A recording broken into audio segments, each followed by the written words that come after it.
ರಾಜ್ಯ ಬಿಜೆಪಿಯಲ್ಲಿ ಜೋರಾಗಿದೆ ಆಂತರಿಕ ಸಂಘರ್ಷ. ಯತ್ನಾಳ್ ಟೀಮನ್ನು ವೀಕ್ ಮಾಡೋದಕ್ಕೆ ರಾಜಾಹುಲಿ ಮಾಸ್ಟರ್ ಪ್ಲಾನ್ ಮಾಡ್ತಾ ಇದ್ದಾರೆ. ಯತ್ನಾಳ್ ಬಣವನ್ನು ಒಡೆದು ಬಲವನ್ನು ಕುಗ್ಗಿಸಿ ಒಬ್ಬಂಟಿ ಮಾಡುವಂತಹ ಟಾರ್ಗೆಟ್ ಇದು. ಅಖಾಡಕ್ಕೆ BSY ಕೂಡ ಎಂಟ್ರಿ ಆಗಿದ್ದಾರೆ. ಪುತ್ರನ ರಕ್ಷಣೆಗೆ ಪಣ ತೊಟ್ಟಿದ್ದಾರೆ.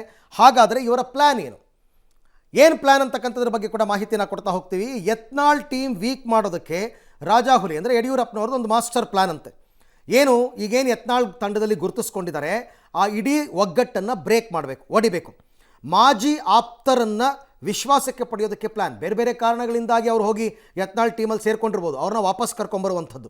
ಯತ್ನಾಳ್ ಬಣವನ್ನು ದುರ್ಬಲಗೊಳಿಸಿ ವಿಜಯೇಂದ್ರಗೆ ಬಲ ತುಂಬೋದಕ್ಕೆ ಕಸರತ್ತು ನಡೀತಾ ಇದೆ. ಯತ್ನಾಳ್ ತಂಡದ ಕೆಲವರಿಗೆ ಪಕ್ಷದಲ್ಲಿ ವಿವಿಧ ಹುದ್ದೆಗಳ ಆಫರ್ ಕೊಡ್ತಕ್ಕಂಥದ್ದು. ಸೊ ಇದು ಅವರ ಪ್ಲ್ಯಾನ್. ಇದು ಕೆಲವರಿಗೆ ಪಕ್ಷದ ಆಯಕಟ್ಟಿನ ಜವಾಬ್ದಾರಿಗಳ ಆಫರ್ ಮೂಲಕ ಅವರನ್ನು ಒಲಿಸಿಕೊಳ್ಳುವಂತಹ ಪ್ಲ್ಯಾನ್ ಮಾಡ್ತಾ ಇದ್ದಾರೆ. ಕೋರ್ ಕಮಿಟಿ ಮತ್ತು ಪದಾಧಿಕಾರಿ ಪಟ್ಟಿಯಲ್ಲಿ ಸ್ಥಾನ ಕೊಡಿಸೋದಕ್ಕೆ ಚಿಂತನೆಯಂತೆ. ಇದು ಸಫಲವಾದರೆ ವಿಜಯೇಂದ್ರ ಸೇಫ್ ಅಂತಕ್ಕಂಥ ಲೆಕ್ಕಾಚಾರ. ಇವ್ರ ಟಾರ್ಗೆಟು ನನ್ನ ಪ್ರಕಾರ ಪ್ರತಾಪ್ ಸಿಂಹ, ಕುಮಾರ್ ಬಂಗಾರಪ್ಪ ಇವ್ರನ್ನ ಕರ್ಕೊಂಡು ಬರೋದು ಅಂತ. ಒಂದು ವೇಳೆ ಬಿಕ್ಕಟ್ಟು ಯಥಾಸ್ಥಿತಿ ಮುಂದುವರೆದ್ರೆ ಆಗ ದೆಹಲಿಗೆ ಪರೇಡ್ ಮಾಡೋದು. ಭಿನ್ನರ ವಿರುದ್ಧ ಹೈಕಮಾಂಡ್ ಕ್ರಮ ತೆಗೆದುಕೊಳ್ಳುವಂತೆ ಪಟ್ಟು ಹಿಡಿಯೋದಕ್ಕೆ ನಿರ್ಧಾರ. ಈಗಾಗಲೇ ಕ್ರಮದ ಒಂದು ಭಾಗವಾಗಿ ನೋಟಿಸ್ ಕೂಡ ಕೊಟ್ಟಿದ್ದಾರೆ ಯತ್ನಾಳ್ಗೆ. ಡಿಸೆಂಬರ್ 10ನೇ ತನಕ ಕಾದು ನೋಡುವ ತಂತ್ರಕ್ಕೆ ಈಗ ಶರಣಾಗಿದ್ದಾರೆ. ಹೇಗಿದ್ದರೂ ವಿರೋಧ ಪಕ್ಷದಲ್ಲಿದ್ದಾರೆ, ಅಧಿಕಾರ ಇಲ್ಲ, ಪುರ್ಸೊತ್ತಾಗಿದ್ದಾರೆ. ಇವೆಲ್ಲ ಪ್ಲ್ಯಾನ್ ಮಾಡಿಕೊಂಡು ಸ್ಟ್ರಾಟಜಿ ಮಾಡಿಕೊಂಡು ಇನ್ನು 3.5 ವರ್ಷ ಇದೆಯಲ್ಲ, ಅಲ್ಲಿ ತನಕ ಎಲ್ಲ ರೆಡಿ ಮಾಡ್ಕೊಳ್ಳೋಣ ಅಂತ ಇವ್ರ ಪ್ಲ್ಯಾನು. ಈ ಬಗ್ಗೆ ಮತ್ತಷ್ಟು ಮಾಹಿತಿ ನನ್ನ ಕೊಲೀಗ್ ಮಸೂದ್ ಅವರಿಂದ ಪಡ್ಕೋತೀನಿ. ಮಸೂದ್, ಈಗ ಯತ್ನಾಳ್ ಟೀಮನ್ನು ವೀಕ್ ಮಾಡಬೇಕು ಅಂತಂದರೆ ಆ ತಂಡವನ್ನು ಒಡಿಬೇಕು ಅಂತ. ಈಗ ಯಡಿಯೂರಪ್ಪ ಟೀಮ್ನ ಟಾರ್ಗೆಟ್ ಯಾರ್ಯಾರು ಹಾಗಾದರೆ ಯತ್ನಾಳ್ ಗ್ರೂಪಲ್ಲಿ?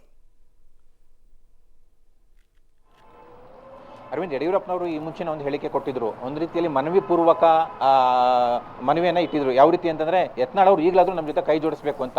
ಯತ್ನಾಳ್ ಜೊತೆ ಇರೋರು ಕೂಡ ಕೈ ಜೋಡಿಸಬೇಕು ಅನ್ನುವಂಥದ್ದು. ಇದಕ್ಕೂ ಮುಂಚೆ ಕೆಲವು ತಿಂಗಳ ಹಿಂದೆ ಯತ್ನಾಳ್ ಜೊತೆಗಿರೋರಿಗೂ ಕೂಡ ಖುದ್ದಾಗಿ ಯಡಿಯೂರಪ್ಪನವ್ರ ಮೂಲಕನೇ ಕರೆ ಹೋಗಿತ್ತು ಅಂತ ಕೂಡ ಹೇಳಲಾಗ್ತಿದೆ. ಆ ಒಂದು ಪ್ರಯತ್ನ ಸಫಲ ಆಗಲಿಲ್ಲ. ಈಗ ಒಂದು ರೀತಿಯಲ್ಲಿ ಭಿನ್ನಮತ ಜಾಸ್ತಿ ಆಗ್ತಾ ಇದೆ. ವಿಜೇಂದ್ರ ಅವರ ಸ್ಥಾನಕ್ಕೂ ಕೂಡ ಒಂದು ರೀತಿಯಲ್ಲಿ ಆತಂಕ ಎದುರಾಗ್ತಾ ಇದೆ. ಹಾಗಾಗಿ ಯಡಿಯೂರಪ್ಪನವರು ಅನಿವಾರ್ಯವಾಗಿ ಪುತ್ರನ ರಕ್ಷಣೆಗೆ ಇಳಿಲೇಬೇಕು. ಆ ಒಂದು ಕಾರ್ಯಕ್ಕೆ ಮುಂದಾಗಿದ್ದಾರೆ. ನಿನ್ನೆ ವಿಜೇಂದ್ರ ಬಣದ ಅಂದರೆ ರೇಣುಕಾಚಾರ್ಯ ಅವರ ಟೀಮ್ ಏನಿತ್ತು ನಿನ್ನೆ ಸಭೆ ಮಾಡಿದ್ದಾರೆ. ಅಲ್ಲೂ ಕೂಡ ಚರ್ಚೆ ಆಗಿದೆ. ಯತ್ನಾಳ್ ಅವರ ತಂಡದಲ್ಲಿ ಒಂದಷ್ಟು ಜನರನ್ನ ವಿಶ್ವಾಸಕ್ಕೆ ತೆಗೆದುಕೋಬೇಕು ಅಂತ. ಈ ಹಿಂದೆ RSSನವರು ಮಧ್ಯಪ್ರವೇಶ ಮಾಡಿದಾಗ ಒಂದು ಸಭೆ ಆಯಿತು. ನಮ್ಮವ್ರನ್ನ ಒಂದಷ್ಟು ಕೀ ಪೋಸ್ಟ್ಗಳನ್ನು ಅಂದರೆ ಪಕ್ಷದ ಸಂಘಟನೆಯಲ್ಲಿ ಒಂದಷ್ಟು ಜವಾಬ್ದಾರಿಗಳನ್ನು, ಪ್ರಮುಖ ಜವಾಬ್ದಾರಿಗಳನ್ನು ಕೊಡಬೇಕು ಅನ್ನುವಂತಹ ಡಿಮ್ಯಾಂಡನ್ನು ಯತ್ನಾಳ್ ತಂಡ ಇಟ್ಟಿತ್ತು. ಅದಕ್ಕೂ ಕೂಡ RSS ಅವರು ಕೂಡ ಒಪ್ಪಿಕೊಂಡಿದ್ರು. ಈಗ ಸೆಷನ್ ಆದಮೇಲೆ ಡೆಲ್ಲಿಗೆ ಹೋಗ್ತಾರೆ. ಕೋರ್ ಕಮಿಟಿ ಪುನಾರಚನೆ ಆಗಲಿ, ಪದಾಧಿಕಾರಿಗಳ ಪುನಾರಚನೆ ಆಗಲಿ, ಅದರಲ್ಲಿ ಯತ್ನಾಳ್ ತಂಡದವ್ರಿಗೂ ಕೂಡ ಸ್ಥಾನ ಕೊಡಬೇಕು ಅನ್ನುವಂಥ ಬೇಡಿಕೆ ಇದೆ. ಆ ಒಂದು ಕೆಲಸವನ್ನು ಯಡಿಯೂರಪ್ಪನವರು ಈಗ ಶುರು ಮಾಡ್ತಾ ಇರುವಂಥದ್ದು. ಯಾರೆಲ್ಲ ವಿಶ್ವಾಸಕ್ಕೆ ತೆಗೆದುಕೊಳ್ಳಕ್ಕೆ ಸಾಧ್ಯ ಇದೆಯೋ ಅವರೆಲ್ಲರನ್ನೂ ಕೂಡ ವಿಶ್ವಾಸಕ್ಕೆ ತೆಗೆದುಕೊಂಡು ಆ ಒಂದು ಪ್ರಮುಖ ಜವಾಬ್ದಾರಿಗಳನ್ನ ಕೊಡೋ ಮೂಲಕ ಯತ್ನಾಳ್ ಬಂಡಾಯವನ್ನ ತಣ್ಣಗೆ ಮಾಡಬೇಕು. ಯತ್ನಾಳ್ ಹೊರತುಪಡಿಸಿ ಇದು ಯತ್ನಾಳ್ ಯಾಕೆ ಹೊರತುಪಡಿಸಿ ಅಂದರೆ ಯತ್ನಾಳ್ ಅವ್ರ ಜೊತೆ ವೈಯಕ್ತಿಕ ಜಿದ್ದಿದೆ. ಕಳೆದ ಕೆಲವು 3-4 ವರ್ಷಗಳಿಂದ ಒಂದು ತೀವ್ರ ಜಿದ್ದಲ್ಲಿ ಯತ್ನಾಳ್ ವಿರುದ್ಧವಾಗಿ ಯಡಿಯೂರಪ್ಪನವರು ಕೂಡ ಕಿಡಿಕಾರ್ತಾ ಇದ್ದಾರೆ. ಯತ್ನಾಳ್ ಅದ್ರ ದೊಡ್ಡ ಮಟ್ಟದಲ್ಲೇ ಕಿಡಿಕಾರ್ತಾ ಇದ್ದಾರೆ. ಹಾಗಾಗಿ ಯತ್ನಾಳ್ ಹೊರತುಪಡಿಸಿ ಯಾರೆಲ್ಲರನ್ನ ಸಾಧ್ಯವೋ ಅವ್ರನ್ನೆಲ್ಲರನ್ನು ಕೂಡ ವಿಶ್ವಾಸಕ್ಕೆ ತೆಗೆದುಕೋಬೇಕು ಅಂತ. ಈಗ ರಮೇಶ್ ಜಾರಕಿಹೊಳಿ ಒಂದು ಮಾತಾಡ್ತಾ ಇದ್ರು, ಯಡಿಯೂರಪ್ಪನವ್ರ ಮೇಲೆ ನಮ್ಗೇನು ಸಿಟ್ಟಿಲ್ಲ ಅಂತ. ಈಗ ಜಾರಕಿಹೊಳಿ ಅವರು ಯಡಿಯೂರಪ್ಪನವ್ರ ಮೇಲೆ ಸಾಫ್ಟ್ ಕಾರ್ನರ್ ಇದೆ, ಅವ್ರನ್ನೂ ಕೂಡ ವಿಶ್ವಾಸಕ್ಕೆ ತೆಗೆದುಕೊಳ್ಳೋ ಪ್ರಯತ್ನ ಮಾಡ್ತಾ ಇದ್ದಾರೆ.